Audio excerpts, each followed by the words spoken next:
চলো দেখো, এরকম টাইপের কোশ্চেন মোটামুটি সব পরীক্ষাগুলোতেই দেখা যায়। তো এই টাইপের কোশ্চেনগুলোকে কিভাবে সলভ করা যায়, দেখো জাস্ট ফ্র্যাকশনগুলোকে ভাঙিয়ে দেবো। শেষে দেখো কত পর্যন্ত বলছে, এন পর্যন্ত, সংখ্যাটা আছে এন পর্যন্ত।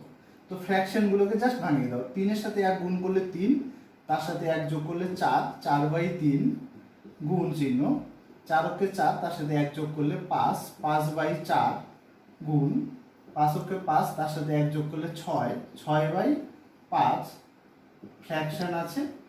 এন এর সাথে 1 গুণ করলে n প্লাস 1, তাহলে হচ্ছে n প্লাস 1/n।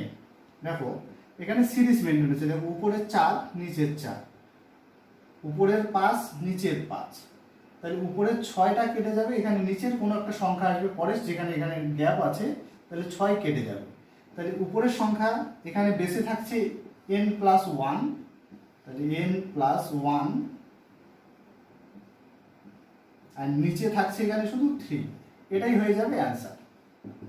চলো পরের কোশ্চেন দেখছি।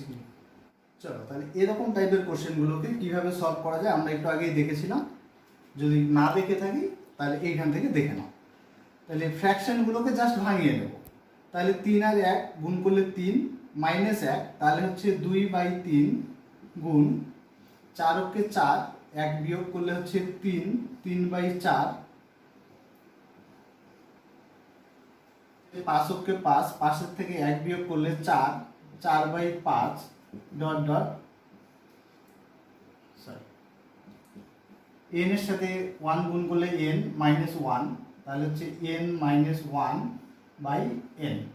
এখানে 3 কেটে যাচ্ছে, 3 কেটে যাচ্ছে, 4 কেটে যাচ্ছে, 4 কেটে যাচ্ছে, তাহলে 5 আছে, পরের 5 কেটে যাবে। তো এখানে সবার উপরের যে সংখ্যাটা আছে সেটা 2, এটাই থাকবে, আর নিচের এখানে যেটা নিচে আছে সেটা নিচে আসবে, তাহলে n, এটা হয়ে যাবে অ্যান্সার। চলো দেখো কত ইজিভাবে সলভ করতে পারছি।